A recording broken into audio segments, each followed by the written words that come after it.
The buzz of the party hummed around me like white noise, a constant, unremarkable thing. I stood near the snack table, a glass of wine in hand, watching the room rather than being in it. This was how I always seemed to exist lately, observing, not participating. Daniel was across the room, deep in conversation with someone I didn't recognize. He looked comfortable, at ease. I envied that. Then, I felt it. A shift, a presence. I turned, and there he was, Eric. Daniel's friend, though I'd never really spoken to him beyond polite nods and brief hellos. He was taller up close, his features sharper than I remembered. He smiled, and it was the kind of smile that made you feel like you were the only person in the room. "Sarah," he said, his voice warm, almost familiar. "I don't think we've ever really talked." "No," I replied, my voice sounding small even to my own ears. "I don't think we have." He tilted his head slightly, studying me in a way that made my skin prickle. "You're quieter than I expected. Daniel always says you're the life of the party." I laughed, but it came out hollow. That was a long time ago. Eric didn't look away. His gaze was steady, unnervingly so. "I don't think so. You've got this energy about you. Like you're holding back something big." I blinked, surprised. No one had said anything like that to me in years. Years. I didn't know what to say, so I took a sip of my wine, the bitterness sharp on my tongue. "I think," he continued, his voice softer now, "you're one of those people who doesn't realize how much they're capable of. You've got this." He gestured vaguely, but somehow it felt specific, like he was pointing at something inside me I couldn't see. "I don't know what you mean," I said, though part of me did. Part of me wanted to know. He smiled again, that same disarming smile. "Maybe you just need someone to remind you." The words lingered between us, heavy and full of something I couldn't quite name. I felt seen in a way I hadn't in so long. Seen, but also exposed, like he'd peeled back a layer I didn't even know was there. Later, I found myself outside, the cool night air a welcome relief from the stifling warmth inside. The backyard was quiet, the muffled sounds of the party drifting through the open door. I wasn't sure why I'd come out here, but the moment I stepped onto the porch, I felt it, the weight of Eric's words, the way they'd settled into my chest like a spark I couldn't extinguish. "Hey." His voice was low, soft, and I turned to see him standing in the doorway. "Mind if I join you?" I shook my head, though I didn't trust myself to speak. He came to stand beside me, leaning against the railing. For a while, we just stood there, the silence between us comfortable, but charged, like the air before a storm. "You know," he said after a moment, "I meant what I said earlier. You're different. In a good way. I think a lot of people get lost in the day-to-day, but you," he trailed off, looking at me instead of finishing the sentence. "But me what?" I asked, my voice barely above a whisper. He smiled, but this time it was tinged with something sad. "But you've still got that light. I can see it. I just wonder if you can." I felt my breath catch, my chest tightening. I wanted to deny it, to laugh it off, but I couldn't. Because he was right. I had gotten lost. Lost in being a wife, a mother, a person who existed for everyone but herself. "I don't know how to find it again," I admitted, the words spilling out before I could stop them. Eric turned to face me fully, his expression serious. "Maybe you don't need to find it. Maybe you just need to let it out." I stared at him, my heart pounding in my chest. There was something in his eyes, something warm and inviting, something that made me feel like maybe, just maybe, I could. "Eric," I started, but he shook his head. "You don't have to say anything. Just think about it." He left me then, the sound of his footsteps fading into the night. I stayed there, the cool air wrapping around me, the weight of his words settling deeper, taking root. And for the first time in a long time, I felt something. Not happiness, not sadness. But something else entirely. Something like possibility. The days after the party blurred together, but the echo of Eric's words lingered, a quiet hum beneath the surface of my routine. I found myself catching glimpses of my reflection in unexpected places, the kitchen window while washing dishes, the rearview mirror at a stoplight, and for the first time in years, I really looked. Not just at the tired eyes or the faint lines that had started to etch themselves into my skin, but at the person behind them. The woman who had once been so sure of herself, so alive with purpose. Where had she gone? Daniel was, as always, comfortable. He moved through our life with an ease that I both envied and resented. He didn't notice the way I lingered in the shower a little longer, lost in thought, or how I'd started taking the long way home after dropping the kids off at school. He didn't notice the way I hesitated before kissing him goodnight, my lips brushing his cheek instead of his mouth. Or maybe he did, but he didn't say anything. That was the thing about Daniel, he was content to let the world spin on its axis, untouched by the tremors I felt shaking my own. It was at the grocery store, of all places, that I saw Eric again. I was in the produce section, absently inspecting a carton of strawberries, when I felt a presence beside me. I turned, and there he was, his sharp features softened by the fluorescent light, that same easy smile playing on his lips.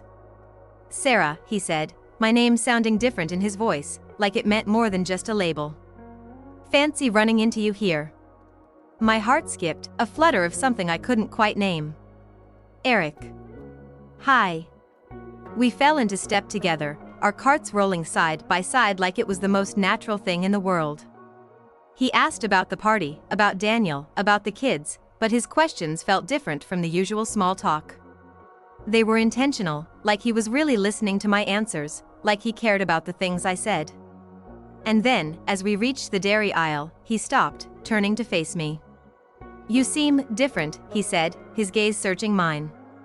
"More alive." I laughed, a nervous sound that caught in my throat. "Do I?" He nodded, his expression serious. "Yeah. I've been thinking about what I said to you that night. About your light. I meant it, Sarah. You have this energy about you. It's like you're waking up." His words hung in the air between us, heavy with meaning. I wanted to deny it, to brush it off with a joke or a change of subject, but I couldn't. Because he was right. I was waking up. And it was terrifying. "I don't know what to do with that," I admitted, my voice barely above a whisper. Eric reached out, his hand hovering over mine for a moment before he let it rest on the handle of my cart. "You don't have to have it all figured out. Just let yourself feel it. That's the first step." I looked at him, really looked, and for the first time, I saw something in his eyes that mirrored my own uncertainty. It was there, just beneath the surface, a vulnerability that made him seem more human, more real. "Thank you," I said, the words feeling inadequate but necessary. He smiled, that same smile that made me feel like I was the only person in the room. "Anytime, Sarah." We parted ways at the checkout, but his presence lingered, a warmth I carried with me as I drove home. Daniel was in the kitchen when I got there, unpacking groceries with the same absent-minded efficiency he always had. He glanced up as I entered, his smile easy and familiar. "Hey, honey. How was the store?" "Fine," I said, setting a bag on the counter. "Ran into Eric." Daniel nodded, not looking up. "Oh, yeah. How's he doing?" "Good," I said, my voice steady despite the storm brewing inside me. "He's good." The Saturday barbecue was Daniel's idea. "It'll be fun," he said, flipping burgers on the grill. "A chance to relax, catch up with friends." I nodded, pretending to focus on arranging the condiments on the table, but my mind was elsewhere. Eric was coming. I didn't know how I felt about that, excited, nervous, guilty, all of it tangled together in a messy knot that I couldn't untangle. He arrived late, carrying a six-pack of beer and a smile that made my stomach twist. He greeted Daniel with a clap on the shoulder, exchanged pleasantries with the other guests, and then his eyes found mine. For a moment, the world seemed to slow, the noise of the party fading into the background. "Sarah," he said, his voice low and warm. "You look incredible." I felt the heat rise in my cheeks, a mix of pleasure and discomfort. "Thank you." We ended up in the backyard, away from the crowd, the cool evening air wrapping around us like a blanket. Eric leaned against the fence, his gaze focused on the horizon, and I stood beside him, my hands clasped tightly in front of me. "I've been thinking about you," he said, his voice soft but steady. "About what I said. About how you deserve more than just settling." I swallowed hard, my heart pounding in my chest. "Eric." "No, listen," he interrupted, turning to face me. "I know this is complicated. I know you're married. I'm not asking you to do anything, Sarah. I need you to know that I see you. Really see you. And I think you deserve someone who reminds you of who you are." His words hit me like a punch to the gut, knocking the air from my lungs. I wanted to argue, to tell him he was wrong, but I couldn't. Because deep down, I knew he was right. And that scared me more than anything. "I don't know what to do," I admitted, my voice trembling. Eric reached out, his hand brushing against mine, a touch so light it could have been an accident. But it wasn't. "You don't have to figure it all out right now. Just don't ignore it. Don't pretend it's not there." I looked at him, his face so close to mine, and for a moment, I thought he might kiss me. My heart raced, my breath caught, and then, footsteps. We pulled apart just as Daniel appeared, holding a plate of burgers and a grin. "Thought you two might be hungry," he said, oblivious to the tension that crackled in the air. "Thanks," I said, my voice unsteady as I took the plate. Daniel lingered for a moment, chatting with Eric about work, and then he was gone, leaving us alone again. But the moment was over, the spell broken. Later, as the party wound down and the guests began to leave, I found myself alone in the kitchen, washing dishes and trying to sort through the storm of emotions swirling inside me. Daniel came up behind me, wrapping his arms around my waist and resting his chin on my shoulder. "You okay, honey?" he asked, his voice soft and concerned. I hesitated, the words caught in my throat. I don't know." "Hey," he said, turning me to face him, his eyes searching mine.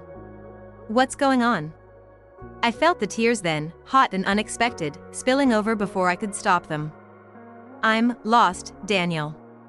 I feel like I've been sleepwalking through my own life, and I don't know how to wake up." He pulled me into a hug, his arms strong and steady around me. "We'll figure it out, okay? Together." But as I clung to him, the image of Eric's face flashed in my mind, his words echoing in my ears. "You deserve someone who reminds you of who you are." And in that moment, I knew nothing would ever be the same. I woke up the next morning to the sound of Daniel humming in the shower, his off-key melody soft but cheerful. The sunlight streamed through the cracks in the blinds, casting thin lines of gold across the bed. I stared at them, my mind replaying the conversation from last night. His embrace, his words, "We'll figure it out," should have been enough to soothe me. But instead, they left me restless, like a storm brewing just beneath the surface. I got up and wandered to the kitchen, the cool tile floor grounding me as I poured myself a cup of coffee. The steam rose in lazy curls, and I leaned against the counter, letting the warmth seep into my hands. My thoughts drifted to Eric, to the way his eyes had held mine at the barbecue, the way his voice had softened when he said, "You deserve more than just settling." It wasn't just about him. It was about me. About the version of myself I'd tucked away somewhere, buried under years of routine and expectation. The woman who used to paint, who used to laugh loudly and without restraint. Where had she gone? Daniel came into the kitchen, his hair damp, a towel slung over his shoulder. "Morning," he said, planting a kiss on my forehead. "You okay? You seem distant." "I'm fine," I lied, forcing a smile. "Just tired." He gave me a searching look but didn't push. "Well, I'm heading out. Got that meeting with the new client. Want me to pick something up for dinner?" "Whatever you're in the mood for," I said, the words automatic, rehearsed. He nodded, grabbing his keys, and then he was gone, the door clicking shut behind him. The silence of the house pressed in on me, heavy and suffocating. I took a sip of my coffee, but it tasted bitter now, like regret. Later that afternoon, I found myself at the park, the one with the winding trails and the little pond where ducks floated lazily. I hadn't planned to come here, but my feet had carried me without my permission, as if they knew I needed the open air, the space to think. I sat on a bench, watching a group of children run around, their laughter echoing like music. When was the last time I'd laughed like that? I couldn't remember. My life had become a series of checked boxes, dinner made, laundry folded, errands run. It was all so safe, so predictable. And yet, it felt like I was standing on the edge of something, teetering, afraid to let myself fall. "Sarah?" The voice startled me, and I turned to see Eric walking toward me, a pair of running shoes on his feet, a water bottle in his hand. He looked almost surprised to see me, as if I were the last person he'd expected to run into. "Hey," I said, my voice sounding strangely small. He sat down beside me, his breathing still slightly uneven from his run. "You okay? You look thoughtful." I let out a laugh, but it was hollow. "Thoughtful. That's one way to put it." He studied me for a moment, his gaze so intense it made me want to look away. But I didn't. I held his eyes, feeling something unspoken pass between us, something that made my chest tighten. "It's okay to want more, you know," he said finally, his voice low. "It's not selfish. It's human." I swallowed hard, his words hitting me like a punch. "Is it? Because it feels selfish. Feels like I'm throwing away everything I've built for, what? A feeling? A possibility? What have you built, Sarah?" he asked, his tone gentle but probing. "A life that makes other people happy? Or one that makes you happy?" I opened my mouth to respond, but no words came out. He was right. I'd spent so long making sure Daniel and the kids were okay, I'd forgotten to ask myself if I was okay. If I was happy. If I was even still there, beneath the layers of obligation and expectation. "I don't know who I am anymore," I admitted, my voice barely a whisper. He reached out, his hand brushing mine, just for a moment. "Then maybe it's time to figure that out." That night, I sat across from Daniel at dinner, the takeout containers between us. He was talking about his day, about the meeting, about the client's ridiculous demands. I nodded along, but my mind was elsewhere, replaying the conversation with Eric, the way he'd looked at me, the way he'd touched my hand. "Sarah?" Daniel's voice cut through my thoughts. "You're not really here, are you?" I hesitated, then set my fork down. I think I need some time. To figure some things out." He frowned, his brow creasing in concern. "What kind of things?" "Me," I said simply. "Who I am. What I want." He was quiet for a long moment, his eyes searching my face. Is this because of Eric?" I flinched, the question catching me off guard. "It's not about Eric," I said quickly, though even as the words left my mouth, I wasn't sure they were true. "It's about me. About us. About the fact that I've lost myself somewhere along the way." He reached across the table, his hand covering mine. "I don't want to lose you." "You won't," I said, my voice firm. "But I need to find me." He nodded slowly, his grip on my hand tightening. "Okay. Whatever you need, Sarah. I'm here." Later, as I lay in bed, staring at the ceiling, I thought about what Eric had said. It's time to figure that out. But how? Where did I even start?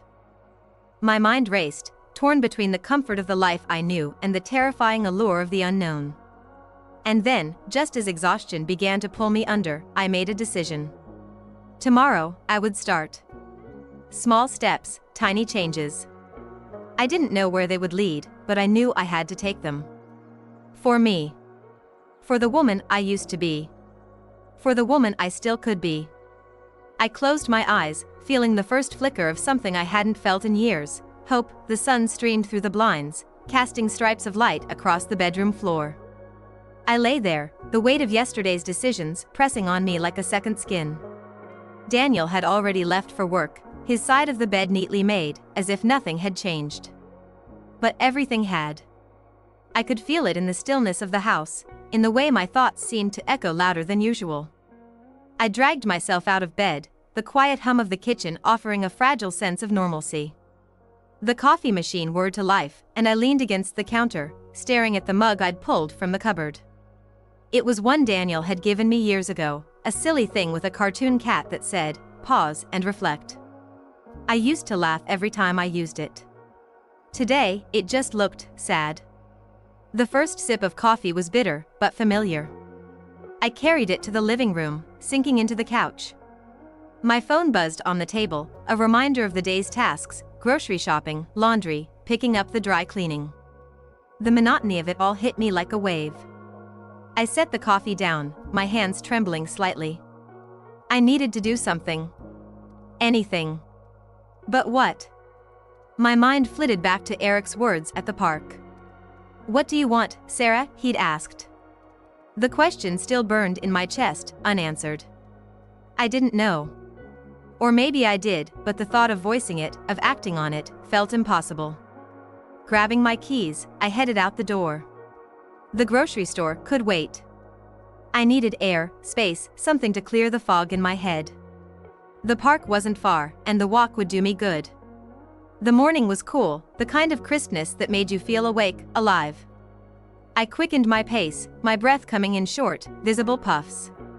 The park was quiet, save for a few joggers and a group of children playing by the swings.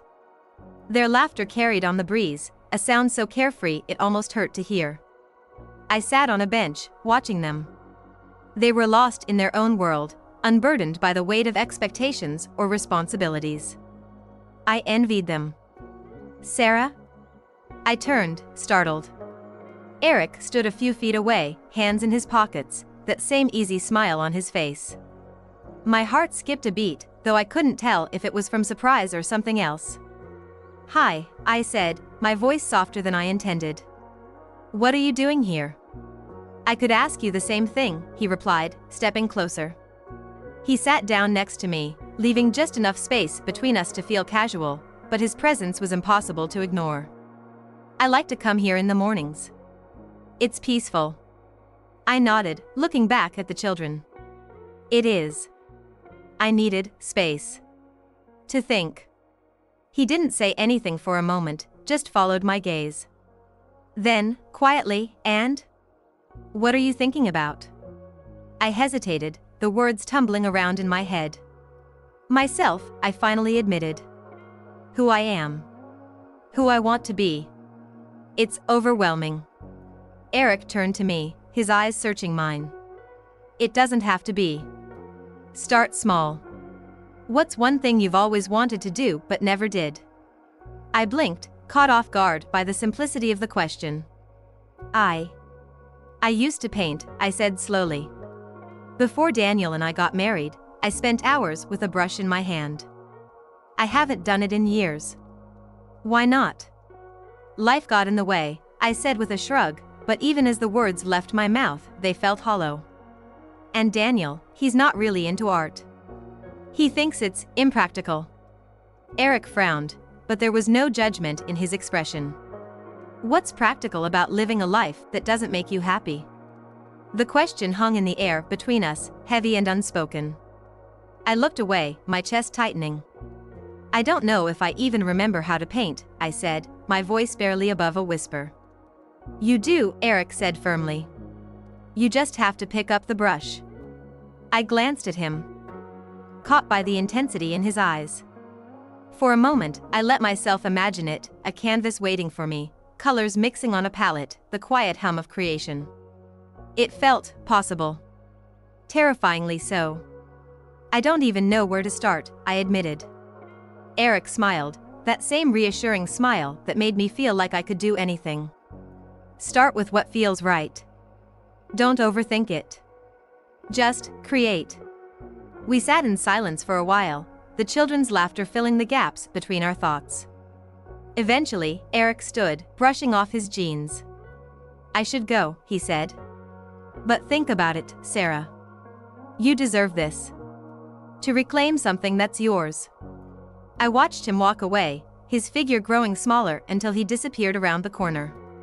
My chest felt tight, but not in a bad way. It was as if something inside me had shifted, a door cracked open that I hadn't even realized was closed. When I got home, I didn't head straight for the laundry or the grocery list. Instead, I went to the spare room, the one we used as a storage space.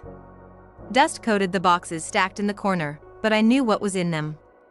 I crouched down, pulling open the flaps of one near the bottom. Inside, wrapped in old newspaper, were my paints and brushes. I hesitated, my fingers hovering over the bundle.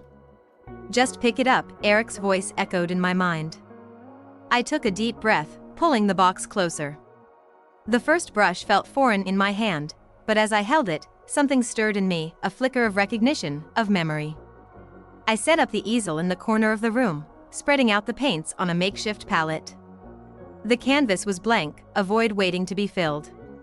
My hand trembled as I dipped the brush into the paint, the first stroke bold and unsure.